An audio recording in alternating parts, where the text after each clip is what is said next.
dabaa fi shira meeqa walirratti hojjenne? Lammaa Magarsaa irratti Abiy Ahmed biyya Xaaliyaaniitti raawwatee icciitiiwwan garaagaraa waliin bal'inaan qabadhee dhiyaadheen jira. Aga dhumaatti na hordofaan isiniin jedha. Haasawaa lamaa tokkoon utuu eegallee gaarii natti fakkaata. Dabaa fi shira meeqa walirratti hojjenne? Rakkoon faayidaa dhuunfaa rakkoo uummataa tun ta'e rakkoon faayidaa dhuunfaa waan jiruuf. Of dursuu uummata fuuldura biyya dura of dursuu waan jiruuf. Of gurguruu waan jiruuf. Baabaraam hiika biraan qabu. Gaafa gooftaa ofii uummatu immoo bakka deemutti gara deemutti mogoleen laafa. Barcumarra taa'uu nawwina. Barcumarra taa'uu maqaa miti. Barcumarra teenya sanarratti hojii barcumni sun barbaadu hojjenne yoo argamuu baanne. Murtii barcumni sun barbaadu murteessine argamuu yoo barbaanne yoo hin dandeenye maqaaf barcumarra taa'uun gatiin qabu.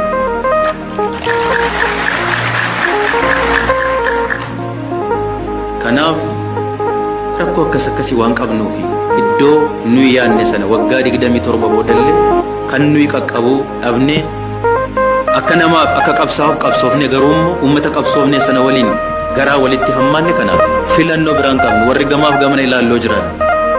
Gooftaan keenya uummata naannoo keenyaati. Gooftaa biraan qabnu gooftaa biraaf sagaduun nurra hin jiraatu. Dabaa fi shira meeqa walirratti hojjenne?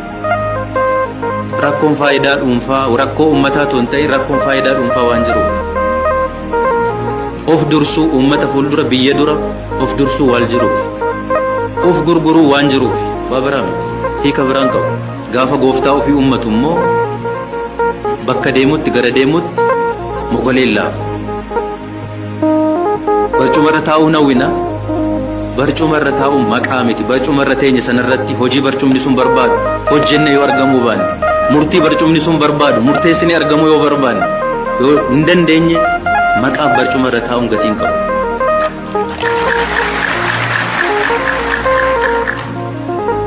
Kanaaf rakkoo akkasii waan qabnuufi iddoo nuyi yaadne sana waggaa 27 boodallee kan nuyi qaqqabuu dhabne akka namaaf akka qabsaa'uuf qabsoofne garuu uummata qabsoofne sana waliin garaa walitti hammaanne kanaaf filannoo biraan qabnu warri gamaaf gamana ilaalloo jiran.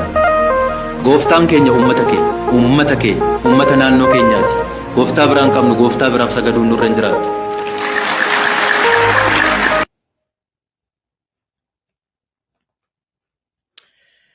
Hayyee egaa haasawaa lammaa kanaan eegallee jirra.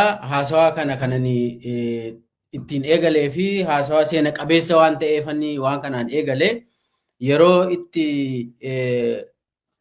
opiidiyoonni namni hundi xireeffate sana qabatee Lammaa Magarsaan gara uummata Oromoo goruudhaan poolisii Oromiyaatiin qeerrootti dhukaasiin qeerroo faana mormii kee itti fufi jechuudhaan kallattii kennee yeroo uummata Oromoo tokkummeessee keessaa alaan biyya keessatti biyya alaatti uummata Oromoo tokkummaadhaan caasaa mootummaa hunda tokko gochuudhaan yerootti wayyaanee faana kokkeetti wal qabe sana haasawaa kana taasisee ergasii asitti haasawanni godhe sun dhugummaa qaba. Wanni jijjiirame hin jiru. Shiratu gaggeeffama. Shirri sunis deemee Lammaa nyaate. Biyya keessatti shira Lammaa irratti raawwate miti kanarraa isiniif kaasu.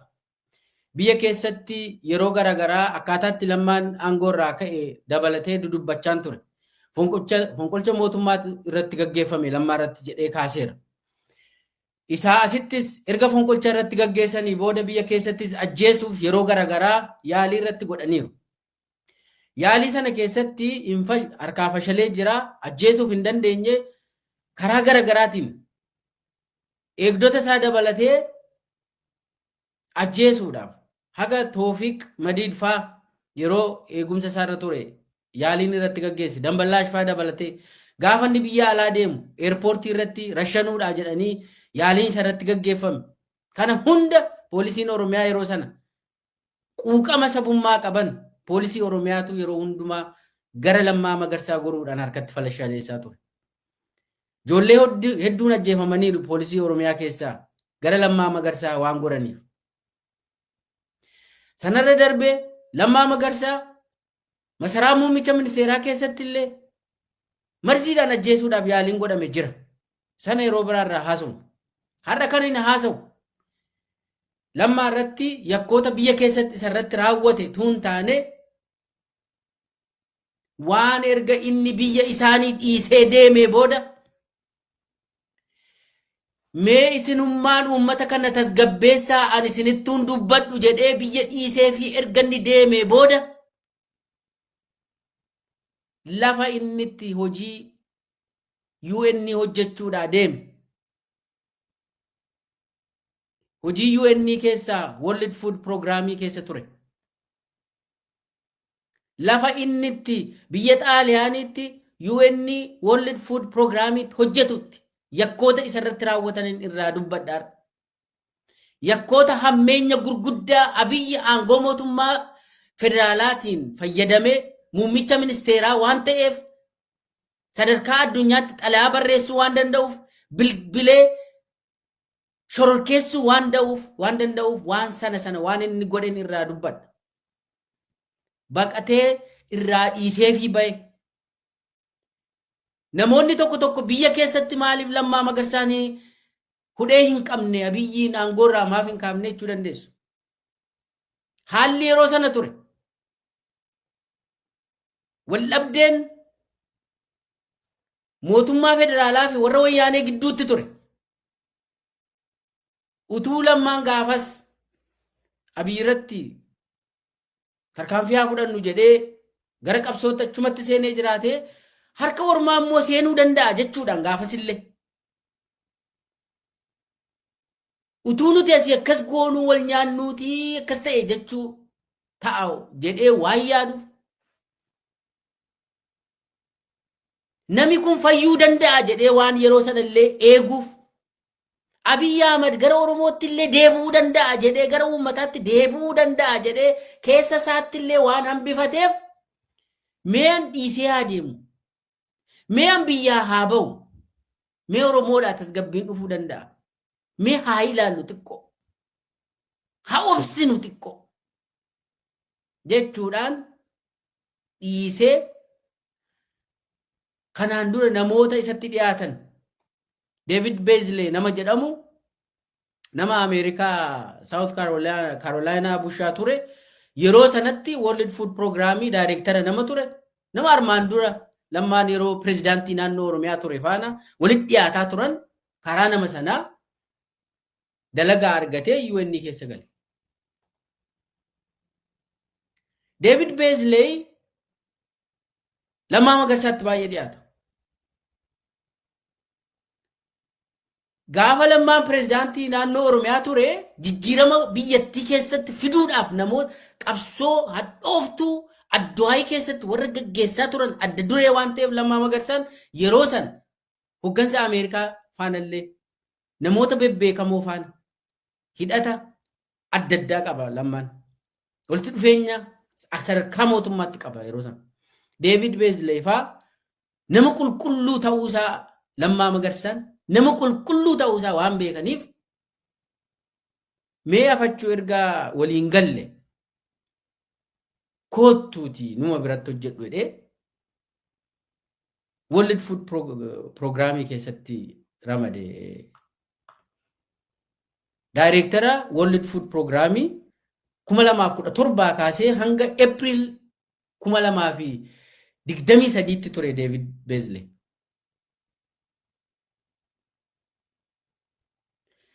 Egaa bara David Beasley World Food Programming teessoon isaa Xaaliyaanii Room. Lammaa Magarsaan achitti hojjetaa ture. Bara David Beasley achi turetti Abiyyi Ahmad si'a sadii xalayaa bilbila David Beasleytti barreessee bilbilee Lammaa Magarsaa waraana bilisummaa Oromoo hooggana fincila isatu narratti gaggeessaa jira biyya keessattis wal dhabdeen keenya kana jechuudhaan David Beasleyin baay'ee cinqe Abiy Ahmed. David Beasley wanni kun dhugumaayii lammaa jedhee lammaa haasofsiise. Lamma dhugumaati waraana bilisummaa Oromoo hooggantaayii. Riphee lolaasitu hoogganaa jiraayii. Jedhee lammaa waamee haasofsiise.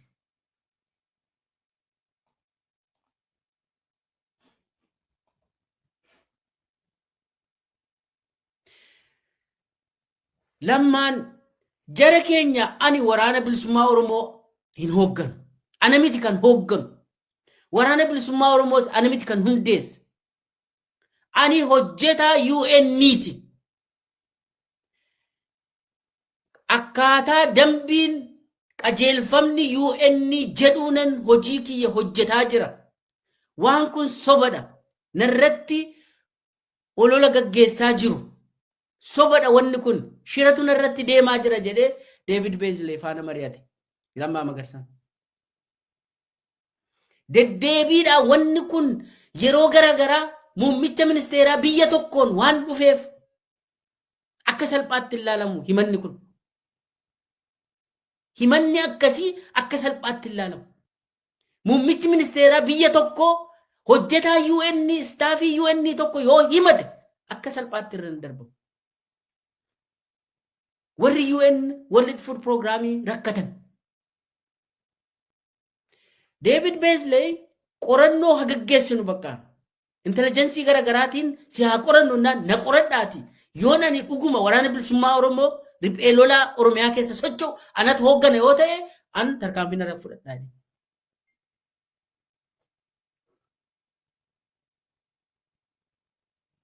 Qorannoon gaggeeffame ji'a gaggeeffameetu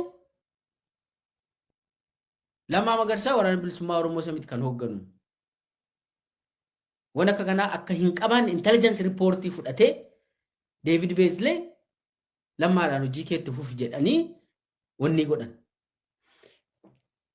Isa dura dhagaa lammaan gaafa himanni irratti cimu UN systemii keessatti himanni gurguddaan akkasii muummicha ministeeraa biyya tokkoon gaafa inni deddeebi'ee dhufu warri UN hin sodaatan. Warri UN systemii akka kanaa maaliif UN kan hundeesse biyyootadha. Biyyootatu UN hundeesse waan ta'eef yoo biyyoonni complain godhan akka salphaatti ilaalan. Abiy complain godhe jechuun biyyatu complain godhe jechuudha. Himata Abiy dhiyeesse sanarra dhaabbatanii akka Lammaa Magarsaan gara Ameerikaan illee deemne gara UN systemii isaa keessaan dhorkan. Jalqabarra dhorkaniitu viizaa gara Ameerikaatti illee kan deemne dhorkamee erga qorannoon irratti gaggeeffamee waa'ee Lammaa sirriitti erga qoratamee booda lakkii Lammaan waan akkasii keessa hin jiru waan jedhuun viizaa guyyaa 10 kennanii fi Noovembarii 2023 gara Ameerikaa deemee maatii isaa dubbise Lammaan. Noovembarii 2023 yeroo isa xumuraatiif jechuudha. Guyyaa 10 akka inni dhaqee dubbisee deebi'u godhanii dubbisee deebi'ee ammas himata deddeebiin Abiy waan fideef egaa haa qorannu jedhanii utuma kuni kanaan jiru David Beasley Lammaan qulqulluudha jedhaman. Lammaa Magarsaan waa takka keessa hin jiru. Hojii isaa callisee hojjetaa jira. Siyaasa biyya sanaa keessa Huseenaan jiru waraana hoogganuu miti. Jedhee qorannoo intelijensiitiin erga kana mirkaneeffatanii booda Lammaanii mirgi isaa eegamuu qabadhee dubbataa fi ture. David Beasley. Kun utuma kanaan jiru David Beasley egaa ka'ee jira David Beasley ka'ee aangoorraa achirraa ka'ee namni Sindii Makkeen jedhamtu bakka isaa buute. Sindiin erga buutee booda namni biraa assistant hoogganaa itti aanaa ta'uudhaan namni Sindii jalatti ramadamee dubartii Sudaan tokkotu jira. Dubartiin Sudaan kuni Raaniyaa jedhamti. World Food Programmii keessatti itti aantuudha. Hojiiwwan garagaraa istaafii bulchuu maarree kana ishee harkaa qaba. Erga David Beasley ka'ee booda dhufte isheen. UN hoogganaa UN waliigalaa, hoogganaa FAO fi hoogganaa World Food Programmii wal ta'ee ramadeen. Raaniyaa kana. Raaniyaan kuni armaan dura Warqinee Faafaan walitti dhiyaatti. So erga dhuftee booda kallattumaan dhuftee ji'a lama guutiin. Ji'a lama guutiin Lammaa Magarsaatiin hojiin seentuu manuma turette. Ji'a lama guutiin.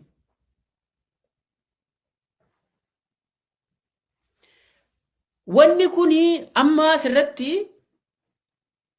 dhiibbaa Abiyyi gochaa tureen, xalayaanni barreessaa ture, bilbilanni bilbilaa tureen warri UN World Food Programmii cinqamaniiru. Maali namni kuni dhugumaa nuti arguu dadhabe moo maayinni jedhanii seerota garagaraatiin laalaa turan. Akka seera UN'tti egaa sila sinii kaaseera. Lammaan intelligence reportiidhaan laalame, Lammaan waraana bilisummaa Oromoo isinitti kan hoogganaa jiru jedhame himameera. Garuu seerri maal jedha seerri UN nami tokko hojjetaan UN tokko istaafii UN tokko waraana gaggeessuu miti, riphee lolaa gaggeessuu miti, siyaasa biyya tokkoo keessa galee yoo dubbate iyyuu itti gaafatama. Sagalee kennuu ni danda'a iddoo ta'etti akka lammii biyya wayiitti dhaqee, garuu siyaasa keessa galuu hin danda'u. Seera UN'tu jedha. Yoo laaltan seerri UN staff regulation ni jira. Akkaataa sanaan naamusatu jira jedha. Naamusa garagaraatu jira yoo keessa seentanii ilaaltan.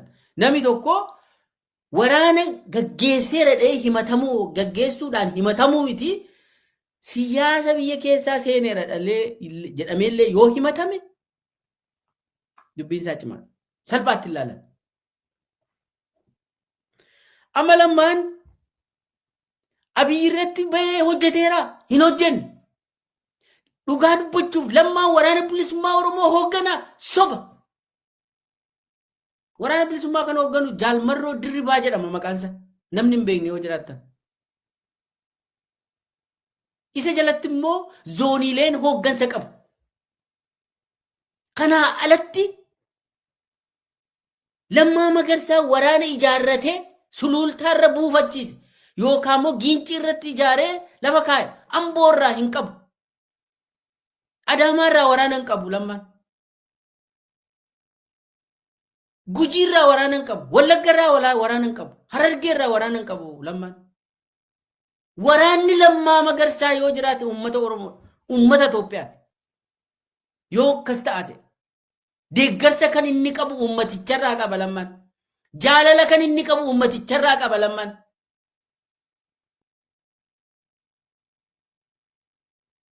Isatu yoo waraana yoo ta'e garuu himannaan Lammaa irratti baname himannaa salphaan turre jechuudha.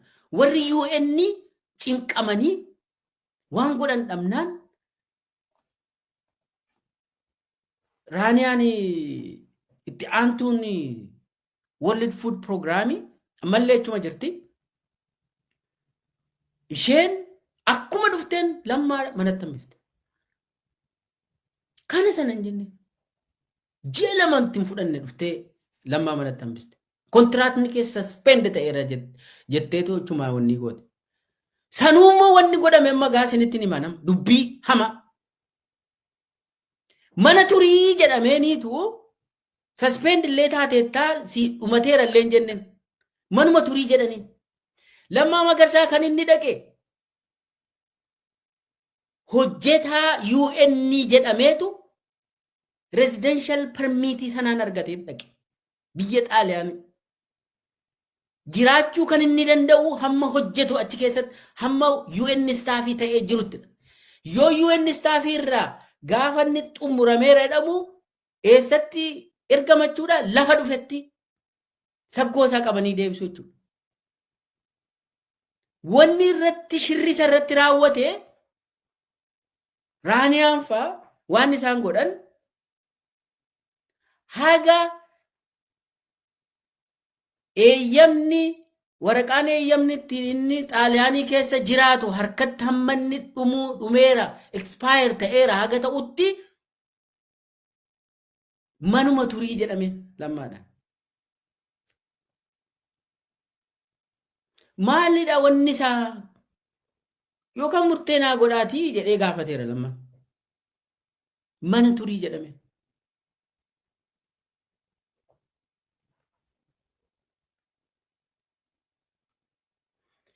Haga ta'e mana tureera. Sana booda wanni ta'e warri Xaaliyaanii keessattuu ministeerri haajaa alaa biyya Xaaliyaanii lammaa baay'ee gargaare. Maaliif lammaan beekamaa waan ta'eefi sistema keessatti wanni ta'aa jiru waan hubateefi waameenii Lammaa Magarsaa wanni ta'aa jiru sirrii miti. Dhiibbaan jiru sirrii miti.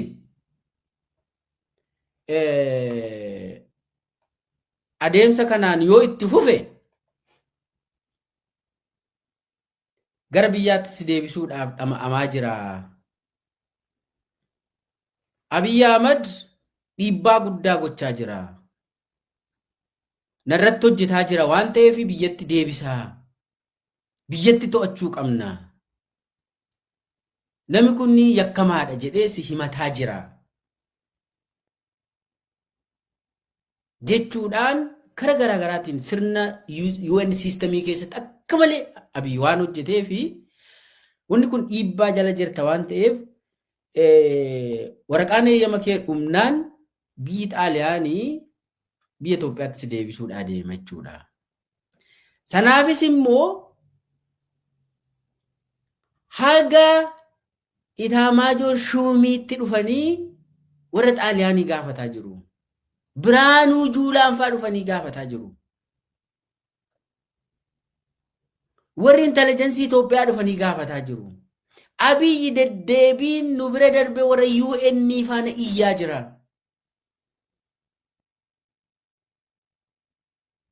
Imbaasiin Itoophiyaa kan Xaaliyaanii jiru dammituu hambisaan fa'aa immoo sirum basaasa jala naqanii lammaa jala. Ay dammitu. Dammitu hambisaa basaasa jala naqanii waan manni eessa akka inni oolu eessa akka inni nyaatu eenyu wal argaa maaloo dhadhanii akkasitti lammaan hojii isaa hojjetee gala waan biraa iyyuu keessan turre. Ijoolleen dammituu tokko tokko keessaa kan lammaa jaalatan jiraachuu danda'u odeeffannoo uma kennuuf. Wanni ta'aa jiru akkasii jedhanii. Haala sanaanii warri Xaaliyaanii baay'ee gargaaranii lamma. Bakka biraa barbaaddadhu jedhanii. Saffisan. Haala kanaan erga waraqaan eeyyama isaa biyya Xaaliyaanii keessa hojjetaa UN'ti waan ta'eefi sun dhumnaan galuu isaati. Abiy garuu isumarra darbaa naa fidaa jedheeni namicha kana. Waraqaadhuma sanarraa fuudhaatii deebisaa Itoophiyaatti deebisaa isumaan barbaada dheeni. Nami biyya jeeqaa jiru, nami Oromiyaa tasgabbii dhorke, Abiyya Lammaa dhadheetu akkasittiin himannaa irratti banee dhugaa dubbachuuf Deevid Beesley nami Lammaa akka malee amana. Maanni Lammaa wannumti ta'aa jiru naan gallee dheetu dhuguma situ Oromiyaa fi Itoophiyaa tasgabbii dhorkaa jiraayii jedhee gaafata. Lakkii jara keenya wanni kun sobadha. Ani Lammaa faana Abiyyi faana wal dhabeera. Siyaasa irratti wal dhabneera. Kan ammoo waltajjii garagaraatti dubbadheera. Oromiyaa keessattis dubbadheera. Magaalaa Hararitti uummata Harargee keessaa walitti qabnee itti himeerani. Amboottis dhaqee dubbadheera. Uummata keessatti wal dhabdee keenyaan itti himeera. VOA irrattis dubbadheera. Madda marii Abiyyi jedhu kanas sirrii miti jedhee haasayeera. Wal dhabdee qabna. Wal dhabdee siyaasaa qabna. Sanarraa kana fe'anan biyya keessatti baay'ee upuushin gooneen. Kanan irraa immoo baqadhee gara alaatti ati na gargaartee dhufee jedhee Beeslee faana dubbate. Mee numta achumatti mee xiqqoo afuura fudhatee anuu xiqqoo yoo irraa fagaadhe rakkoo furachuu iyyuu danda'a. Sodaa qaba yoo ta'e. jedhee waliin mari'atanii waan jiru Deevid Beesleetti himeera lama.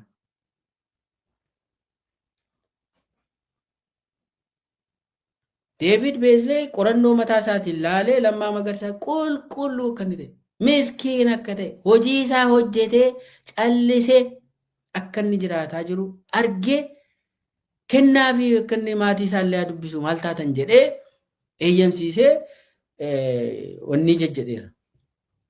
Garuu erga Deevid Beeslee ka'ee guutummaa guutuutti UN keessatti sistamii UN keessatti Abiyyi iyyata garagaraa galchachuudhaan akka sosochiin goonillee godhan. Gara Ameerikaallee akka inni hin deemne godhan. Sana booda mana turedhanii keessaawuu Raaniyaan hojii guddaa hojjetteef jechuudha. Amma asirratti amma wanni naasaa jiru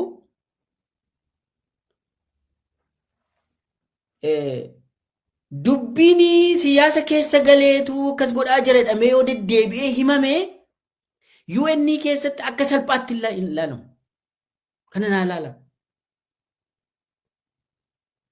So dubartiin kun akkuma dhufteen hojii irratti hojjetee jechuudha. Namni kun asirraa wanni ta'uu qaba, galuu qabatteetu murteessitee jechuudha. So biyyatti gashuudhaaf dhamaa'anii turan. Amma seerri UN tuunni hojjetaa UN ta'ee jiru qabdee biyyatti gashuu hin dandeessu. Hin dandeessu. Seera UN dhorka. Yoo hojii isaa fixatee, kontiraata isaa fixatee waraqaa eeyyama jireenyaa isaas expire godhee xumuratee jedhe hin gala biyyatti gashuuf jechuudha. Sanaa ala garuu utuu seeronni kun jiranii seerri UN barmaanni UNtu jiru isa Abiyyinaa kenna. Biraanuu Juulaanfa deeninatoonni Itoophiyaa hundi dhufanii Lammaa Magarsaa biyya balleessaa jiradhanii himatanii onneedhaan kana seera waan ta'eef qoratameetu yoo suspend ta'e illee wanni ta'ee waa hundi isaa adeemsa seeraatiin akka raawwatu akka galu godhama. Sababa kanaatiin Abiyyi akka inni Lammaan akka inni biyyatti hin deebine illee gahee guddaa keessaa warri taphate warri Xaaliyaanii baay'ee taphatan. Warri Xaaliyaanii utuu isaa waan kanadhanii qophaa'ii bakka jijjiirradhu utuun jenneen ta'ee isaan Abiyyi Lammaa naa fidaa isa argeeman du'adhee onni jedheera. Maal akka inni godhu waaqatu beeka. Tokko kana amma wanni ta'e egaa asirratti cubbuuwwan nuyi jennu maaliif kun cubbuu ta'a? Kanan jedhee fi tokkoffaa Lammaan dhiisee fi bahe. Biyya keessa hin jiru. Gadi beellee irrattuu dubbataan jiru. Maaliif akkatti Abiyyi akkasitti isa sodaatee rom'ee isatu na wanni godha isatu narratti ijaara woboon isatu hooggana maaliif jedha? Lammaan callisuun isaallee akka boombii niwukilaar boombii Abiyyiin cinqachuudha. Callisti lammaa Abiyyiin akka malee sodaachise. Narratti hojjetaa jira jedheetu yaada. Maaliif jennaan Abiyyi ofii isaatiillee shiroota adda addaa akkasitti lafa jala namarratti hojjeta waan ta'eef haati hattuu intalan amantuudha. Waan ofii godhu waan beekuuf akkasuma lammaanis narratti godhaa jedhee amana. Kanaaf lammaa biyya alaatti illee dhabamsiisuudhaaf qabaa naa fidaa jedhee kan inni biyya keessatti hanqateetu innuu sana dhiisee fi biyyaa baanaan Xaaliyaanii keessaas naa deebisaa asittiin isa adaba jedhee waan meeqa irratti godhee akkuma inni afaan hojjetaadhuma UN ta'ee illee akka inni ijoollee ofiin guddifanne godhe. Lammaa Magarsaa isa xumuraa kun amma erga kana godhe egaa cubbuu guddaan Lammaa Magarsaa akka inni Ameerikaan seenne godhan. Laala. Ilmaan Lammaa Magarsaa Ameerikaa jiru. Haati warraa Lammaa Magarsaa Ameerikaa jirti. Lammaan isa xumuraa 2023 kan inni maatii isaa arge. 2023 har'a waggaa 3 fixee lammaan erga ijoollee isaa dhaqee arge erga maatii isaa dhaqee arge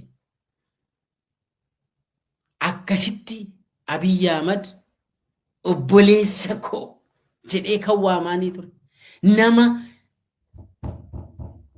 nama barcuma biyyattii dabarsee fi kenneef Lammaa Magarsaa akkasitti biyya keessattis ganeeni ajjeechaa garagaraa waaqatu baaseen Lammaa sanuma keessaa biyya alaatti illee darbee jireenya dhuunfaa kiyyeen jiraadha jedhee beekamtiidha adda addaatiin lafa dhaqe kanatti Xaaliyaaniinuma keessatti illee UN keessatti akka inni taa'een hojjenne tasgabbaa'ee akka inni hojjenne maatii isaa akka inni guddifanne godhe cubbuu oliitu cubbuu hammanan jedhan waggaa 3 ijoollee isaa dhaqee arguu hin danda'u Lammaan maatii isaa wal arguu hin danda'u Lammaan biyyarraa cite maatii isaa Ameerikaa irraa sinqote yakki kanaa olii dachee kanarra jira hin jiru. Abiyyi Ahmad ijoollee ofii guddifataa jira Beeta Mangistii keessatti.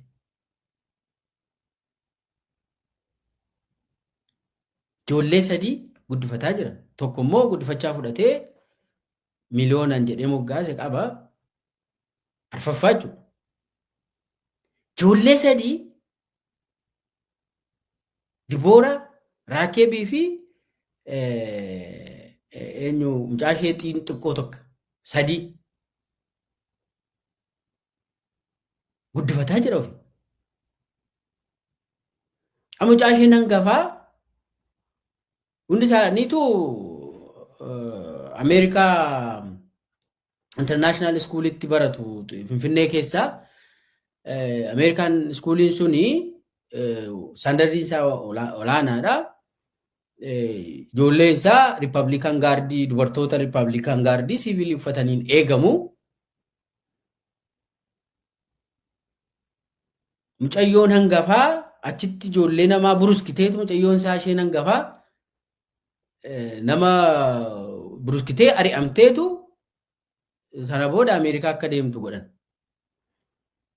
Amma Ameerikaa Virgiiniyaa kanatti heerumtee jirti mucaan Abiyyi ishiin hangafaa. Isheen lammaffaa immoo dheengaddaa kutaa 12 fixxe. Waaqayyo baga gargaaree fixxe. Eebbifamte kutaa 12. Abiyyi mataan isaa dhaqee badhaasa kennee fi Ameerikaa International Schoolitti badhaasa kennee fi waliin wanni suura ka'ee deeme. Ijoollee ofii guddifachuun gaariidha. Gaafa ijoolleen ofii barumsa fixxu immoo nama gammachiisa. Dhaqanii suura waliin ka'an. Ilmaan ofii akkasitti guddifataa. Lammaa Magarsaa ijoollee isaa ijaan arguu hin danda'u sinii jechaa jira bara. Sanuu lubbuudhaanuu kan baraareen warra Xaaliyaanii fi warra mootummaa Xaaliyaanii fi warra biyyoota Iskaandineeviyaan dippiloomaatota Iskaandineeviyaan keessa jirantu hin ta'u Lammaa Magarsaa nama qulqulluudha. Erga Abiyyi wal dhabeera ta'e gara sanatti deebisuun sirrii miti han jedhu isaantu murteessa. Dippiloomaatota bebbeekamoo jiru. Kalammaa walii walitti dhiyaatan biyyoota Iskaandineeviyaan kanarra bebbeekamoo jiru. Dippiloomaatota sanatu hin ta'u nutuma malatti gochuu qaba jedhanii akka inni akka Abiyyi yaade utuu hin taane akka Rabbiif afaan bineensaa keessaa baasanii malatti godhan. Abiyyi silaa waan inni yaade biyyatti gashee ajjeesudha. Isa immoo akkas addabaabayitti miti. Maan namni Abiyyi irratti waa xiqqoo sagalee ol kaasee dubbate eenyutu hafe Itoophiyaa keessatti? Natti hima eenyutu hafe? Kanaan dura yaalii ajjechaa si'a meeqa irratti raawwatee ijoollee Oromoo hambiseen amma kana Lammaa Magarsaa baay'ee.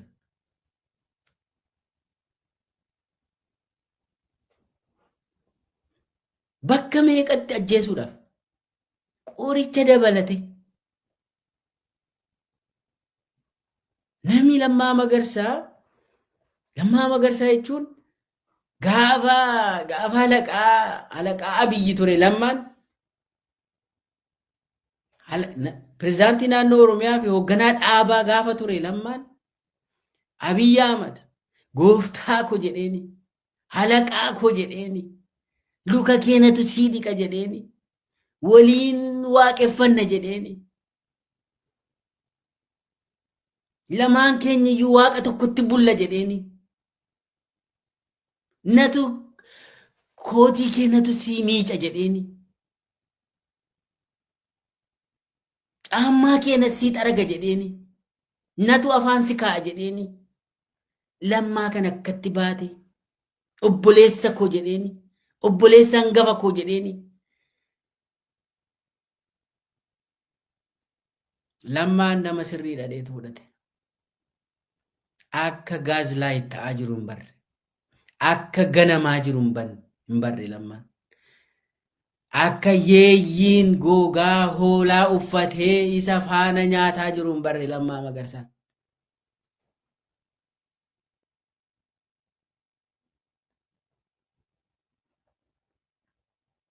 Akkasitti namni kun ani jechuun Lammaa jechuun Abiyyi jechuun Lammaa jechuudha jedhee sadarkaa sanatti amaneeni Lammaa Magarsaan.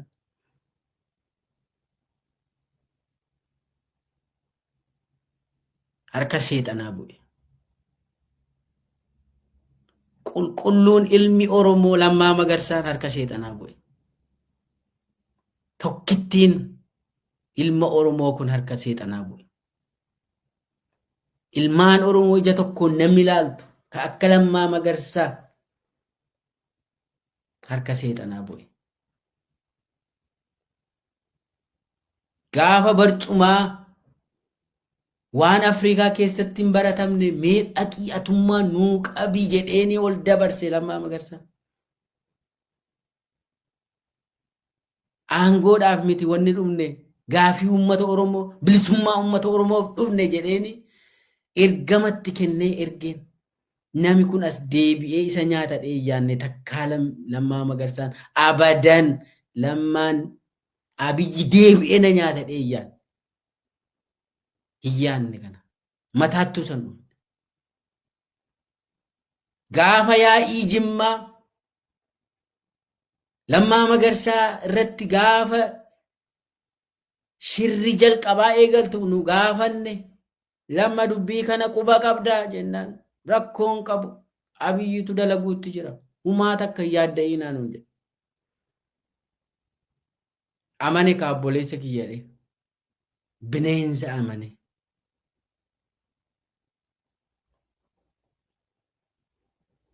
Gaararraa amane.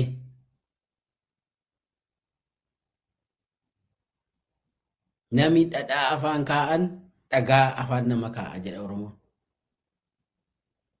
Nama akkasiitu lammaa biyya keessatti gane biyya keessaas dhiisee fi deemnaan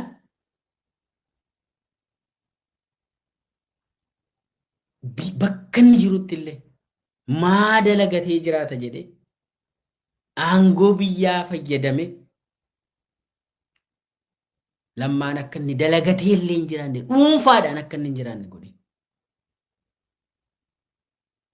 Jireenya Lammaa Magarsaa facaase. Maatii Lammaa Magarsaa facaase. Ilmaan Lammaa Magarsaa facaase. Haadha warraaf abbaa warraa gargar baase Abiyyi.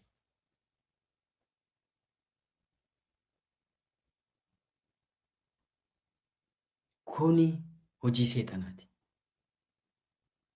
Hojii jinniin hojjettu qofadha kana.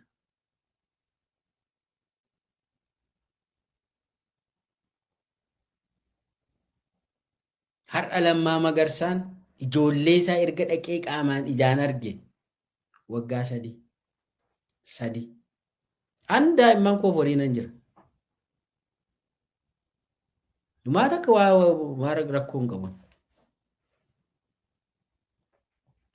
Abiyyis daa'imman ofii waliin jira. Innis rakkoo hin qabu. Ilmaan Oromoo Oromiyaa keessa jiru. Daa'imman ilmaan Oromoo Oromiyaa keessa jiru har'a maalitti jira?